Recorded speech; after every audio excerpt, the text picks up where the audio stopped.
This is an emergency alert radio. So you see here all the things it can do, but I'll also show you. It's pretty cool. It has this handle right here, and it has an antenna built in right there. This side has the solar panel that you can use to add power to this, and then underneath of it is a light. So that's the first light on here.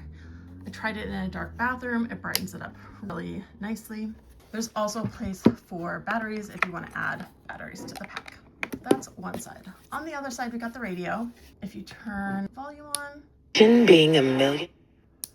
So it's very clear. There's weather band, flashlight, FM, AM, SOS, and a couple other things. I think this is maybe if you want to switch it over to AAA, I would read the instructions to make sure you understand it all, so that when you have an emergency and there's a power outage, you're not trying to read the instructions. This is where you can tune the radio. And then in here, we both have an input attachments. So I believe these are probably some of them. You can power things like an output, power to your cell phone or other devices. And also if you have headphones to attach to it, you can do it there if you don't actually play the radio out loud. And then on the front here, we have the flashlight. So just click that on. There's two brightnesses, so that's the brightest. There's a little less and then off. Bright, little less, and off. I love that it does so many things. It's super impressive. Oh, the other cool thing, so here's, you can power it.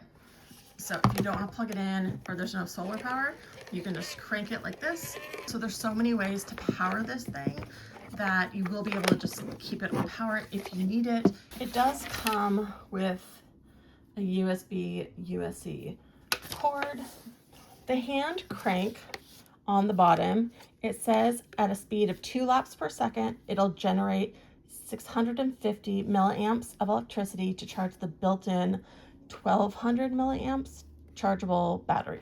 So that'll charge the battery that's inside. The solar power generates 350 milliamps when exposed to sunlight, so it may not fully charge the radio, but between the two things, you should have plenty of battery.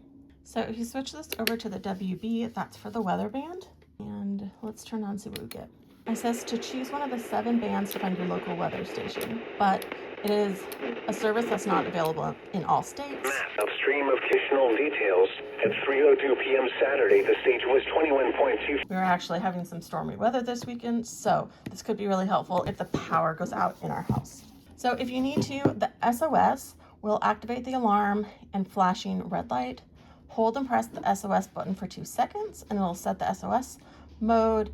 You press it again to turn it off. So let's try it. Super handy to have this for all the different ways you can use it. I do recommend if you get this, go ahead and try it out, try the levers and switches so that you know what to do. And if you have any questions, then you can look at the instructions before an emergency happens.